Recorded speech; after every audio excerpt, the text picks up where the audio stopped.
Greetings, my brothers. This is Sean Blazington, and today I'm going to be informing you guys that Soulja Boy is a victim of trauma. Whenever something traumatic happens in someone's life, they're never the same after that. Let's take Cat Williams for an example. Cat Williams was a rising star. He worked with all types of people with no problem. He was on his way to superstardom until a fateful night in Detroit. I want you guys to Google this.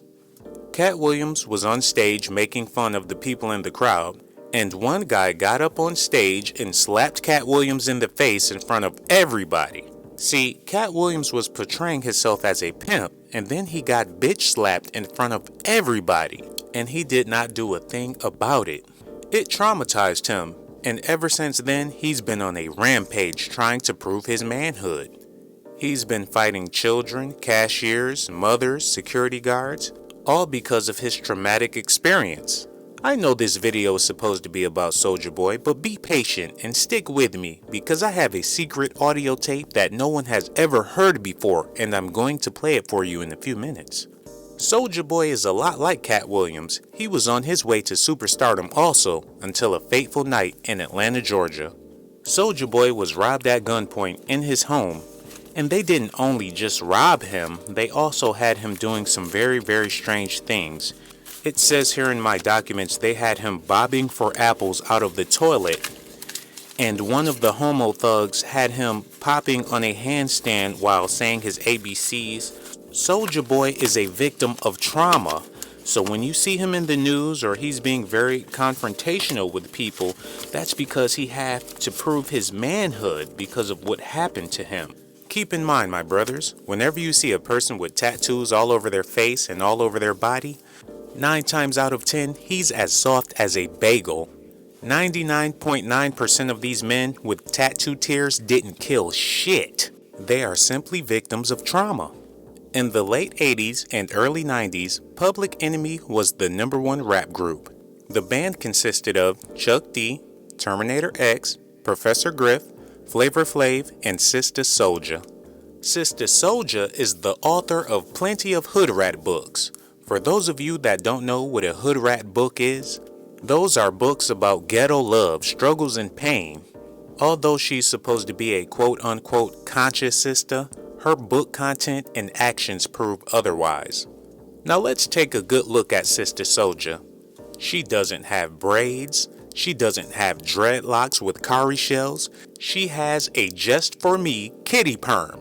There's nothing conscious about that. That's very unconscious. I want you guys to do me a favor and hop on Facebook and go to a random female's page and look under her favorite book list. And I bet you $500 that you will see The Coldest Winter Ever by Sister Soulja. Out of all the good men she could have had relationships with, she chose to have relations with Flavor Flav, and DeAndre Way was born July 28, 1990 and was immediately set up for adoption. They don't know what I know, and what I know is what I'm about to tell you is exactly what Soulja Boy didn't tell him. See, I'ma tell him what Soulja Boy didn't tell him. Soulja Boy tell him was supposed to tell him all these years, but he didn't tell him nothing. But I'm about to tell him what Soulja Boy didn't tell him. Let me tell you what they told me. And they are my secret sources. They told me that Soulja Boy tell him's real father is Flavor Flav. Oh, and that's just the half of it. Soulja Boy's mother is Sister Soulja. Why else would Soulja Boy spell Soulja the way he spelt it? He knows that's his mama. DeAndre Way started off as a pretty good kid until that fateful night in Atlanta, Georgia. Okay, now I'm gonna pop this audio tape in because Soulja Boy have good reasons for being the way he is. He really needs to get some help. Once you guys hear this tape, you will understand. Once this is finished, I will continue with my presentation. Hey nigga, stay still before I blow your motherfucking face off. Alright. Alright. What else you got in here, Soulja? I ain't got nothing. Don't be lying, Zaddy. I ain't got nothing. I know you got something else in here, man. I don't, man. Don't make me take your ass back in there and have you bobbing for the motherfucking apples out that toilet, bitch. Oh, please don't do it, man. Oh, I got a better idea. What's that, Gay-Bo? We need to let him twerk a little something. But we had the little nigga twerking in the kitchen. Don't start all that gay shit. But wait, Zaddy, this time he gonna do it differently. This time I want to see him do it on a handstand. On a handstand, huh?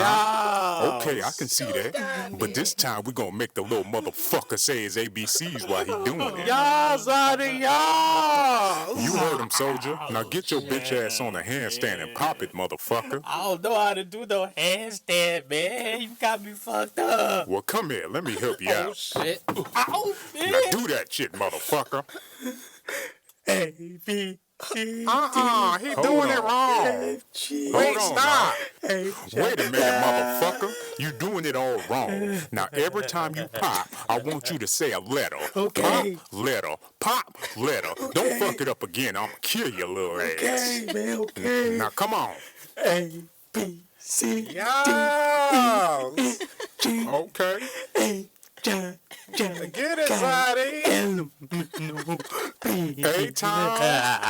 Yeah. Atlanta, Georgia. He did that. Man, don't kill me. Hold on. I don't know what y'all little motherfuckers giggling for. Y'all next. Oh. Bring y'all little asses over here, motherfuckers. Oh. Wow. Oh, wow. I mean, I don't even know what to say after that. I completely understand why Soulja is the way he is, and the way his friends was laughing at him in the background. That's pretty cold-blooded. Trauma is a serious thing. If that ever happened to me, I would probably go out and get tattoos all over my face as well. Anyways, I would love it if you guys subscribe to the channel and leave a comment. This is your boy Sean Blaze. I'm out.